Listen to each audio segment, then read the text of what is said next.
ஒரு கடாய் எடுத்துக்கோங்க. இதில் ஒரு 2 ஸ்பூன் அளவுக்கு கொத்தமல்லி விதை சேர்த்துருங்க. இதோட 1 ஸ்பூன் சோம்பு, 1/2 ஸ்பூன் ஜீரகம், 1/2 ஸ்பூன் மிளகு, ஒரு வரமிளகாய், ஒரு ஏலக்காய் சேர்த்துட்டு லோ ஃப்ளேம்லேயே ஒரு 2 நிமிஷம் நல்லா வறுத்துக்கோங்க. லோ ஃப்ளேம்லேயே 2 நிமிஷம் நல்லா அதை வறுத்துட்டு இது சூடான பிறகு இதை அரைச்சி எடுத்து வச்சுக்கோங்க. நெக்ஸ்ட்டு ஒரு கடாய் எடுத்துக்கலாம். கடாய் சூடான பிறகு இதில் ஒரு 4லேருந்து 5 ஸ்பூன் அளவுக்கு ஆயில் சேர்த்துருங்க.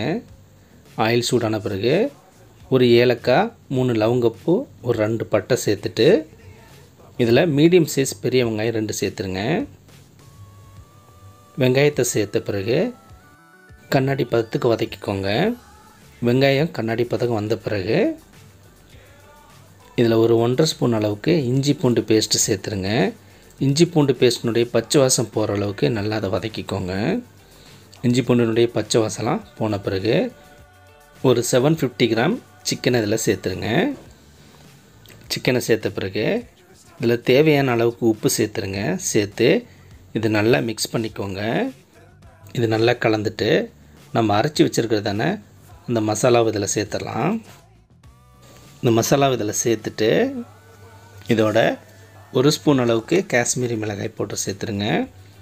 ஒரு 1/2 ஸ்பூன் அளவுக்கு கரம் மசாலா சேர்த்துட்டு இது நல்லா கலந்து விடுங்க. இந்த மசாலாலாம் ஈவனாக இருக்கிற மாதிரி நல்லா அந்த மாதிரி மிக்ஸ் பண்ணி விடுங்க.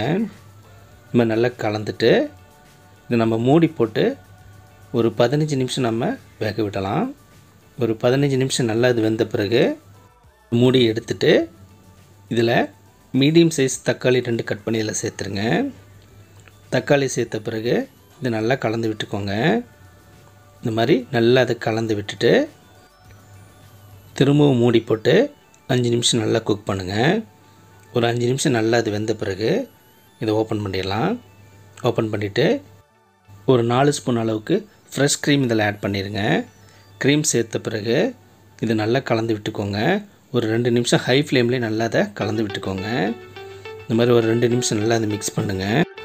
நல்லா அந்த மாதிரி ஆயிலெலாம் பிரிஞ்சு வர கண்டிஷனில் இதில் ஒரு துண்டு இஞ்சி இந்த மாதிரி லென்த்தாக கட் பண்ணி சேர்த்துருங்க. இதோட கொஞ்சமாக மல்லியில் சேர்த்துட்டு திரும்ப ஒரு 2 நிமிஷம் நல்லா அதை மிக்ஸ் பண்ணி விடுங்க. மிக்ஸ் பண்ணிவிட்டு இதில் கொஞ்சமாக தண்ணி ஆட் பண்ணிக்கோங்க.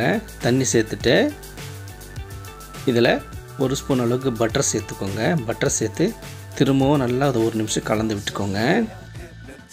ஃபைனலாக இதில் கொஞ்சமாக மல்லியில் தூவிட்டு அடுப்பு ஆஃப் பண்ணிடுங்க. இந்த சிக்கன் நல்லா ரெடி ஆகிடுச்சு. இந்த சிக்கனோட சப்பாத்தி, தோசை, இட்லி இதுக்கு எல்லாத்தையுமே ரொம்ப நல்லாயிருக்கும். டேஸ்ட் ரொம்ப டிஃப்ரெண்ட்டாக இருக்கும். இதை நீங்களும் ட்ரை பண்ணி பாருங்கள்.